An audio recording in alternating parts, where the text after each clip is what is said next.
So, hello students. So, in the last class, we have discussed about the microbial lipoproteins, right?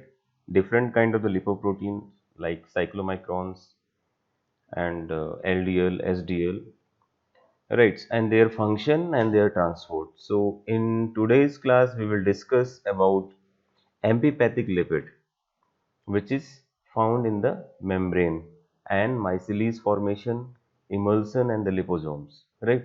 So just to recapitulate of the class, right?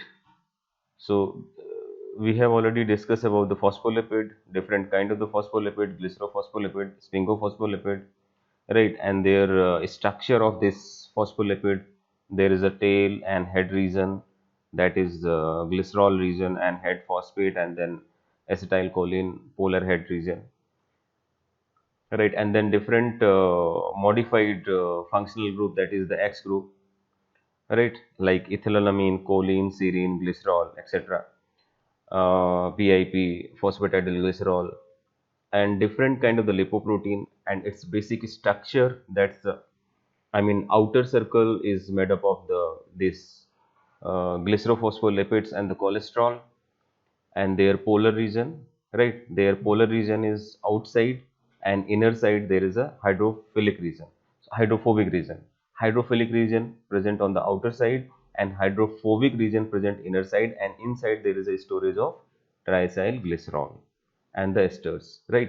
So this is the basic structure of this lipoprotein molecule, right? Then there is a different kind of the lipoprotein like cyclomicrons, VLDL, LDL, SDL. We have discussed regarding these molecules and the structure of these different molecules, right? And then comparative study of these lipoproteins, and then bile salts, their formation inside the liver with the help of cholesterol, and then their transportation of this lipoprotein through cyclomicrons and LDL, VLDL and SDL.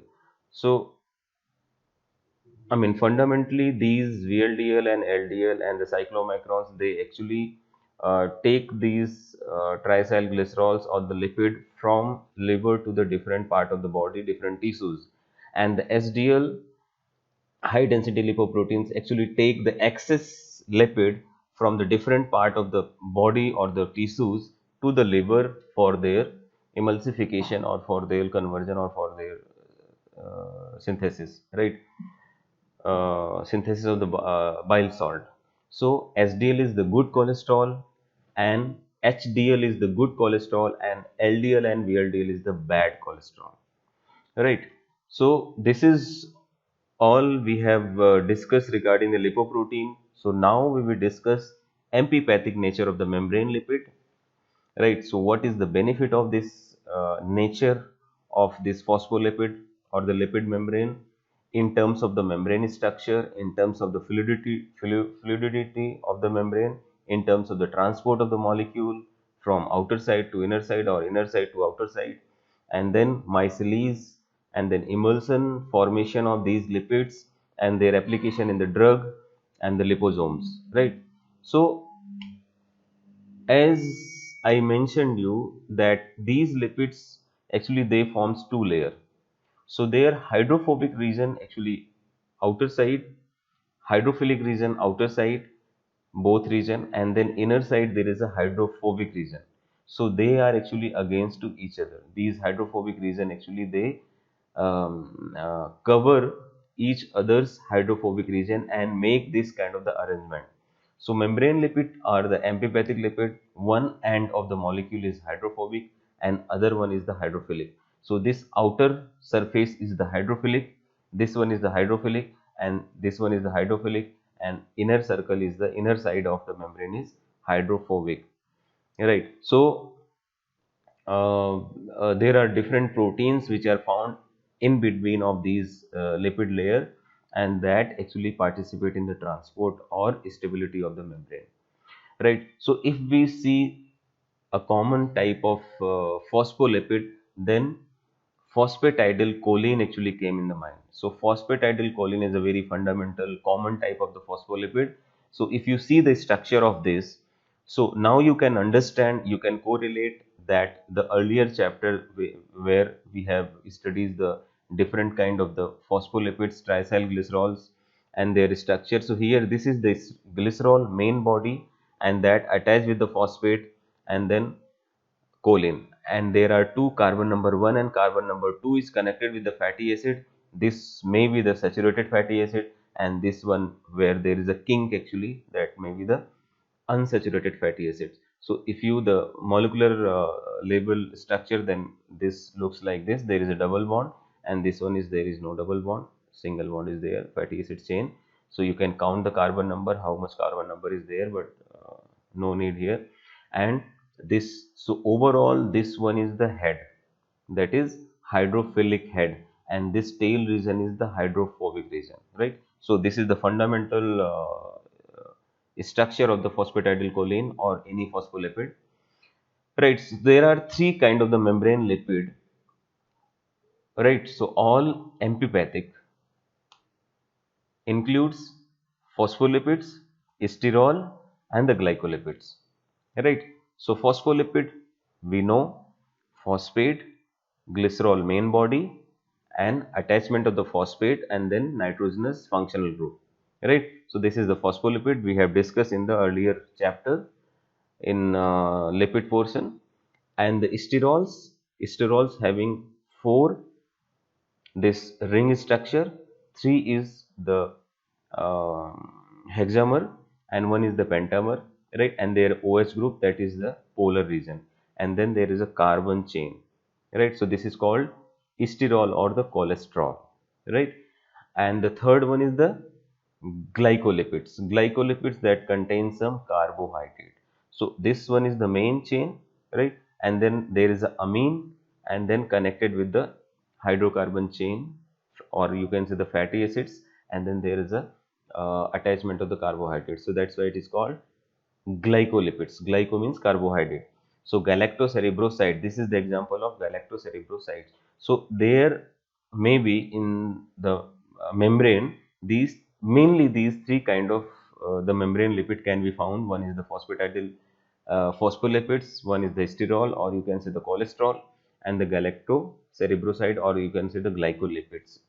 This galactocerebroside is one of the example of the glycolipid, right? So there are some property of this bilayer membrane, that is you can say the self sealing property. What is the self sealing property? Free ages are quickly eliminated if you cut the membrane, right? So if you cut the membrane, then there is a free ages actually originated. So just imagine any cell and cut in between the cell, then you can see like this, and that is the free edges, right? So this free edges is not stable for a longer period of time, then it try to convert into the this circular compartment. So that's why this is called self-sealing property. So free edges are quickly eliminated because they are energetically unfavorable. Means this structure is energetically unfavorable because hydrophobic area are in the contact with the water. Means here if you see the structure, there is a bilayer. So this upper layer is the hydrophilic and lower layer is the hydrophilic, but in between there is a hydrophobic region where there is a fatty acid chain. So this actually become exposed to the water, right? So this planar phospholipid bilayer with ages exposed to the water, and this exposed to the water actually energetically unfavorable, right? So to make it more stable structure, it actually try to convert in some other structure. So this lipid will spontaneously seal and will always form a closed compartment. So this one, right? Sealed compartment, so that their hydrophobic region come inside and hydrophilic region actually come outer side on the surface, phospholipid bilayer, right? So this small tear will be repaired. A larger tear may lead to the breakup of the membrane into the separate vesicles. So if there is a very small leakage occur in the membrane, then that can be repaired. But if it is a very large, then again it makes the vesicle, right? Circular structure, that's called vesicle.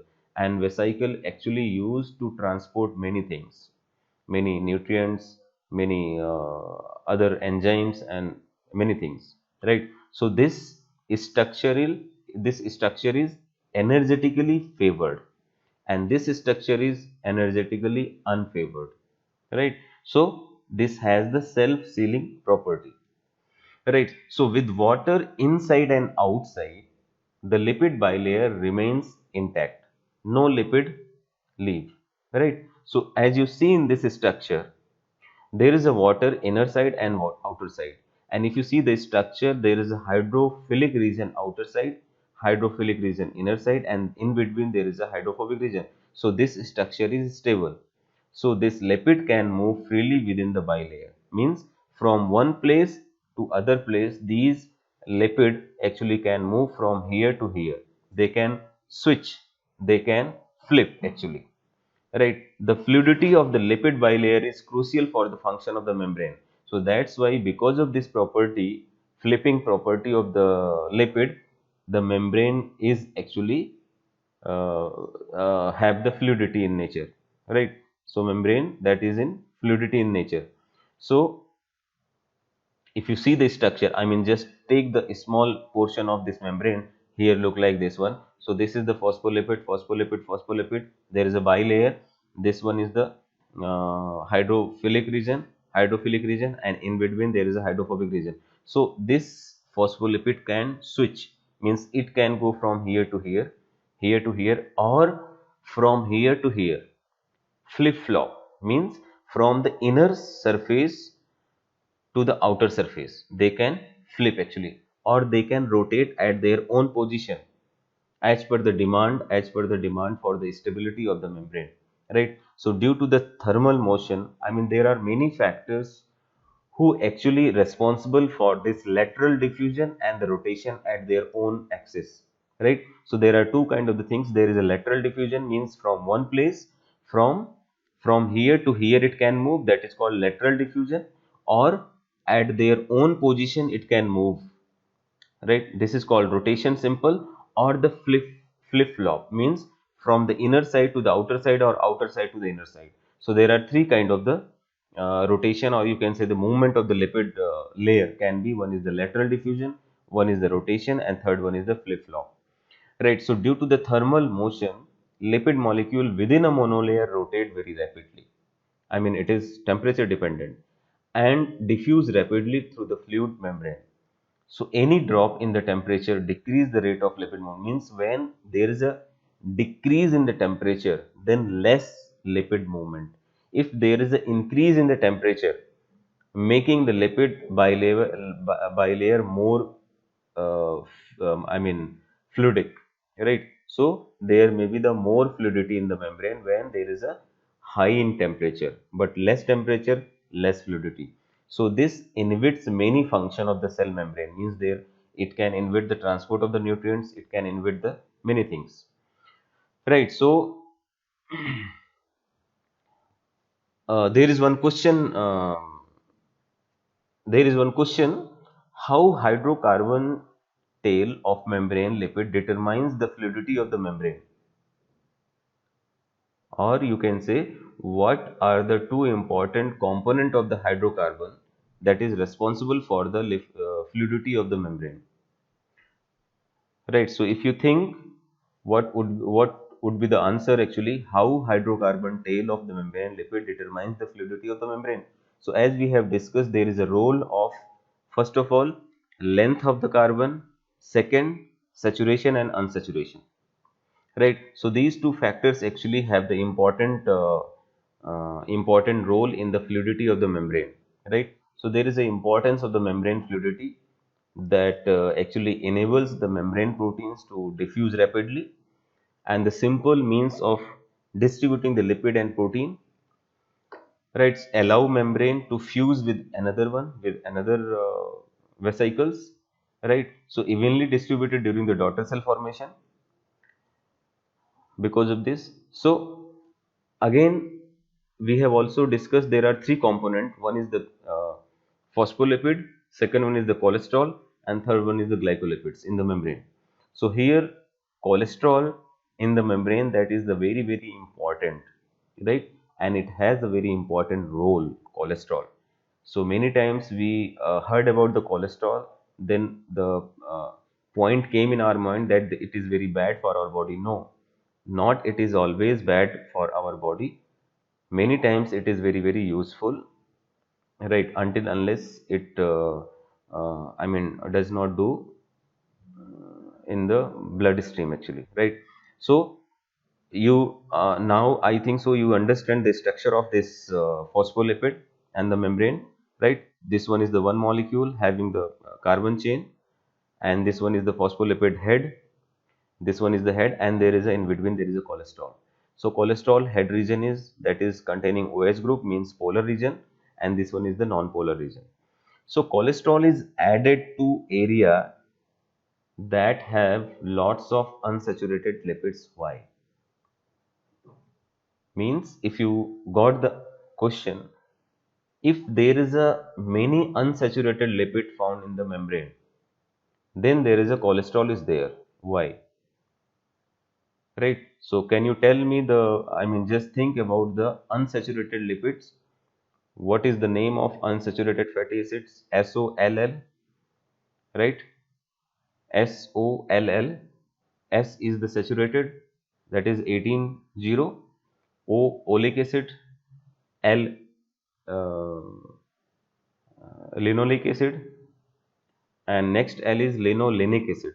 So 18,1, 18,2 and 18,3 means there are single double bond, double double bond and triple double bond, right? So these are the unsaturated. But in the unsaturated fatty acids, where there is a many unsaturated fatty acids in the phospholipid layer, then there is a cholesterol. So what it does, actually it fills the gap. So if there is a kink formation, then there is a much more gap between one molecule and other molecule. So basically this cholesterol fill this gap and help to stiffen and stabilize the bilayer, right? So the concentration of the cholesterol actually regulates the fluidity of the membrane and permeability of the membrane. If cholesterol is high, then your membrane will become less fluidic or less fluid, right? And if cholesterol is high, less fluid and less permeable, means that, I mean, there is no stiffness in the membrane. So it is, if there is a less cholesterol, then your bilayer of the membrane is more have the more fluidity. I mean, the membrane is more fluidity in nature, and then it is highly permeable for the uh, micronutrients and the nutrients and some other things, right? So what is the bottom line? Bottom line is that actually the cholesterol controls the fluidity of the membrane, permeability of the membrane, and it is found at the position where there is a much more unsaturated lipids is there, right? So the another point is membrane is always asymmetric, right? As I told you, there is a different kind of the phospholipids, right? And there is a X group, and that X group is replaced by the different functional group like ethanolamine, acetylcholine, right? By the H only, by the carbohydrate in glycolipids. So these different kind of the or you can say the PIP, phosphatidylserine. So these actually define the asymmetric nature of the membrane, means some specific kind of the phospholipid found on the outer membrane, means extracellular space, and some specific are found in the cytosolic phase, means if there is a cell structure, then inner side is the cytosolic condition. If you just imagine a cell, so inner side is the cytosolic, right? And outer side is the extracellular space between two cells, independent cells. So if you see the structure, so there is a outer side, means in extracellular space there is a phosphatidylcholine, right? Phosphatidylcholine, sphingomyelin. I mean, there is a cholesterol here. These are the phospholipid. Maybe the phosphatidylcholine, sphingomyelin, and there is a many more glycolipids, right? Glycolipids that has the carbohydrate with the lipid, right? But on the other hand, in the cytosolic phase, where there is a more enzymatic activity occurs, there is a phosphatidylserine. There is a phosphatidylinositol (PIP), 4,5-bisphosphate. I mean, these actually we have as a signaling molecule at the inner surface of the cell, and there is a phosphatidylethanelamine.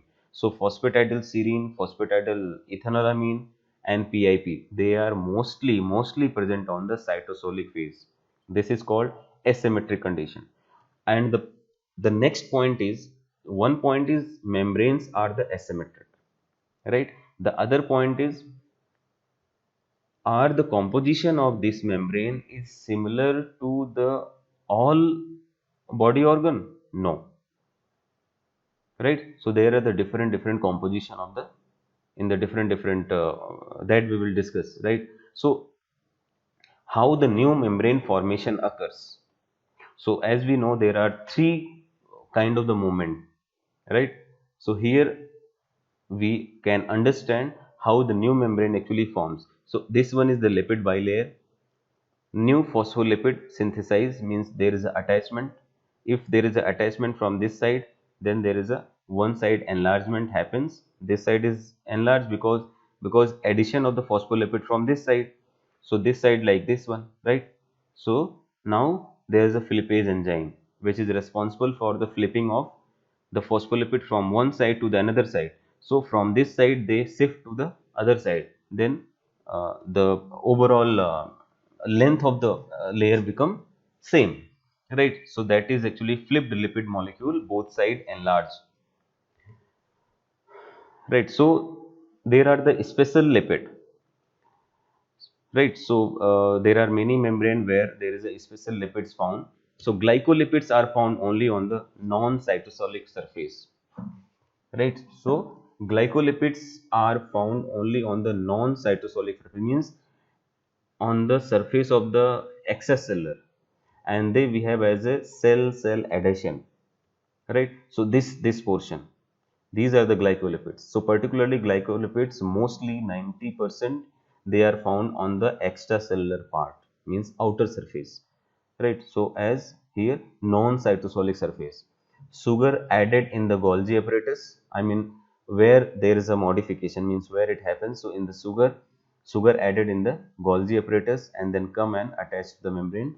No flippase to move the glycolipids to the cytosolic phase, means there is no flipping condition found in the glycolipids, means it cannot move from outer side to the inner side, right? So inositol phospholipids are only on the cytosolic, means PIP, which is a very important signaling molecule that is actually present in the cytosolic surface, right? It means there are two glycolipids always present into the extracellular space and PIP always present into the cytosolic phase, right? Phosphatidylserine and ethylamine may actually come outside also in some cases, right? So what is the membrane barrier? I mean, there is a selective permeability of the membrane is found, right? There is a selective permeability of the membrane is found. You can see here in the membrane. So there are the many small hydrophobic molecules like oxygen, CO2, N2 and benzene. They can move throughout the membrane, right? So there are the small uncharged polar molecules like water, glycerol, ethanol. They can move to the membrane in some cases in a particular condition. But there are the larger uncharged polar molecules like amino acids, glucose, nucleotides. They cannot move from cell membrane, means from inner side to outer side or outer side to the inner side.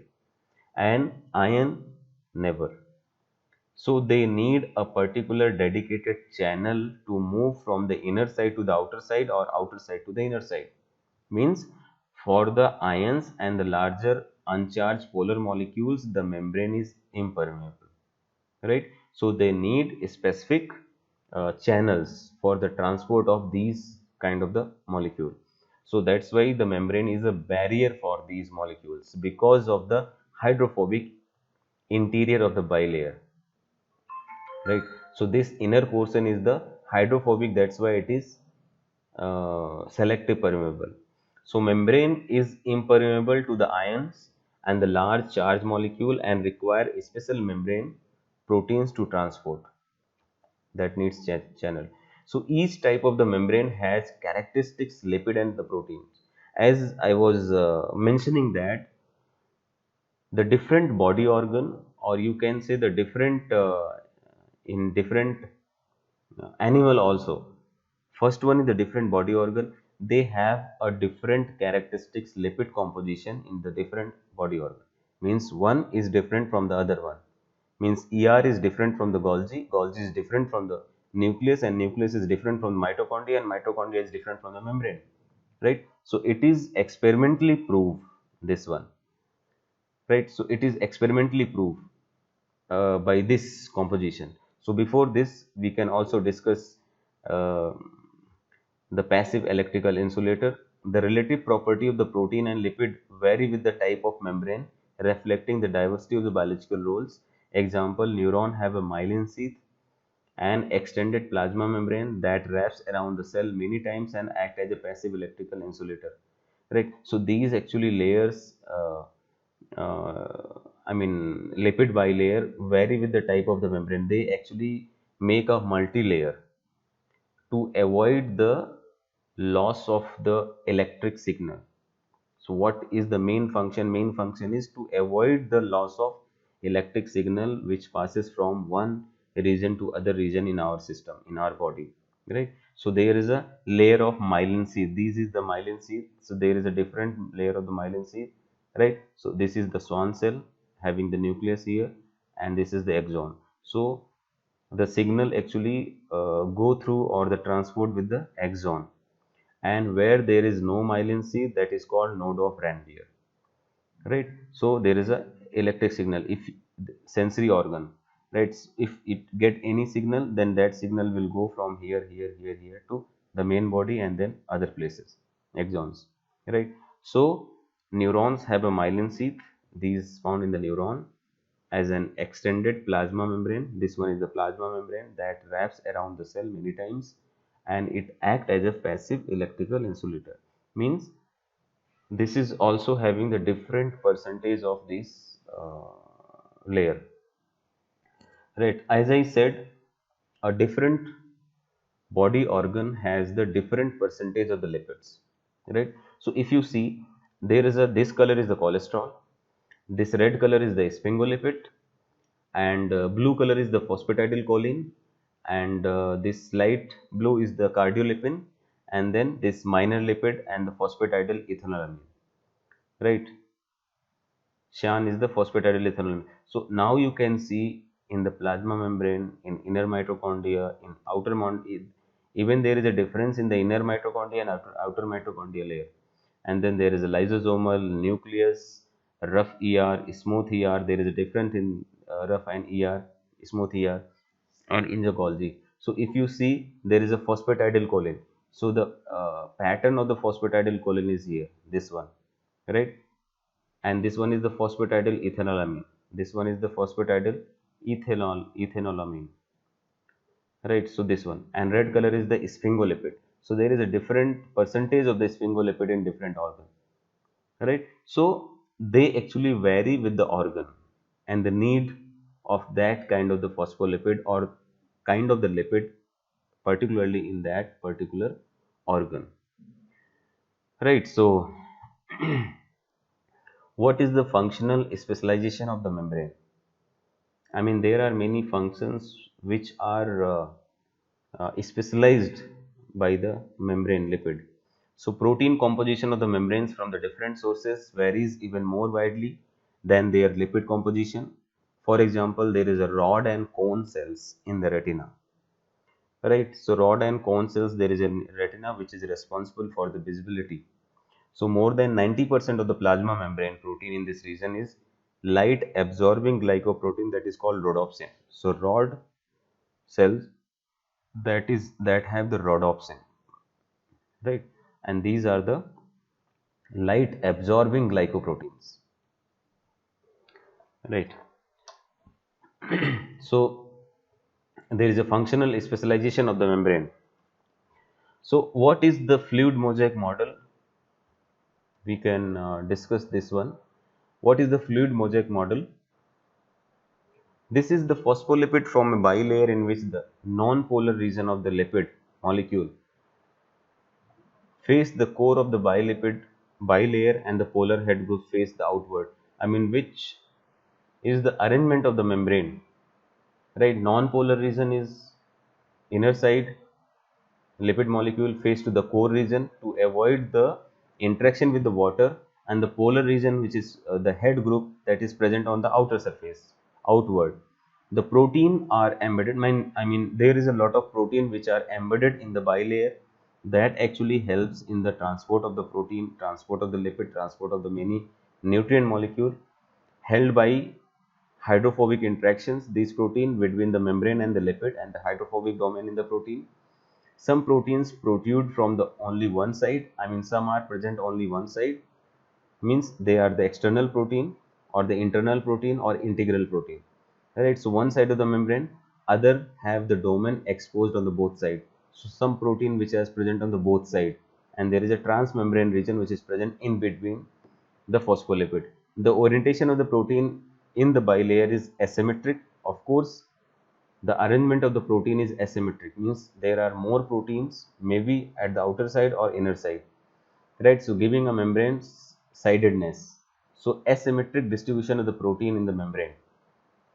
So the protein domain exposed on one side of the bilayer are different from those exposed on the other side. Reflecting functional asymmetry means based on the function, where is, I mean what is the function of particular membrane protein and where it has the function, then that particular kind of the protein is present on the, whether it is on the exposed outer side or inner side. The membrane mosaic is fluid because most of the interaction among its compartment is non-covalent. So there is no, I mean there is very less covalent interaction. Most of the interaction is the hydrophobic and non-covalent interaction, and leaving individual lipid and the protein molecule free to move as the lipid molecule move actually laterally in the plane of the membrane. So this one is the fluid mosaic model for the membrane. As I said, there is this one is the outside surface and this one is the inner surface, and inside there is a hydrophobic region and this one is the hydrophilic region. So there are many membrane which are present inner side and there are many membrane which are present outer side, and then outer there is a transmembrane domain actually of the protein, that is called peripheral protein. So this is connected with the integral protein. These are the peripheral protein and those has the inner side inside. So there are many proteins which can present outer side, both outer side, and then there is a transmembrane. So this kind of the protein actually behave as a channel, behaves as a transport channel from the for the transporting of the molecule, or it is called gated channel or simply called channels, right? So in between there is a sterols, presence of the sterols. These molecules are the sterols. Peripheral proteins covalently linked to the lipid. Here this one, this kind of the, this lipid bilayer, integral protein, multiple transmembrane helices. So there is a different kind of the helices here, here, and here this one is the glycolipids, right? So there is an attachment of the carbohydrate chain.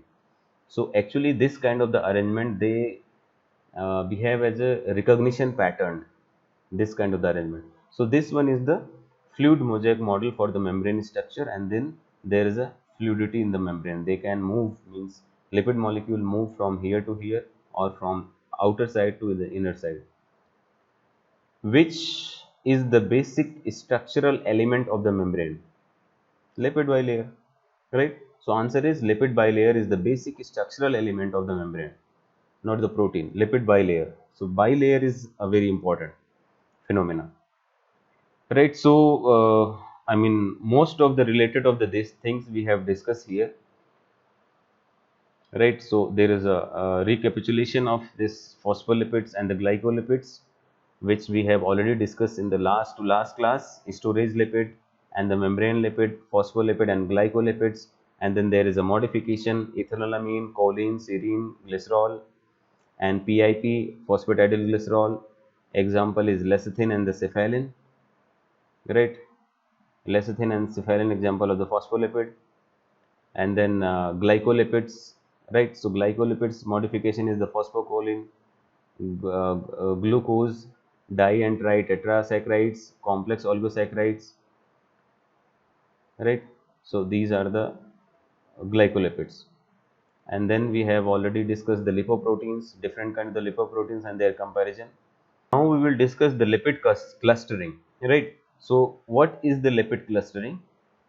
Right. So in this lipid clustering, we will discuss about the different energetically supported molecules formation, micelles, bilayer, and the liposome, micelles formation, bilayer formation, right, and the liposome formation. Then there is a emulsion, oil in water, water in oil, and the different difference between oil in water and water in oil emulsion means what is the base, right? So then there is a HLB emulsifier, there is a hydrophilic lipophilic balance actually that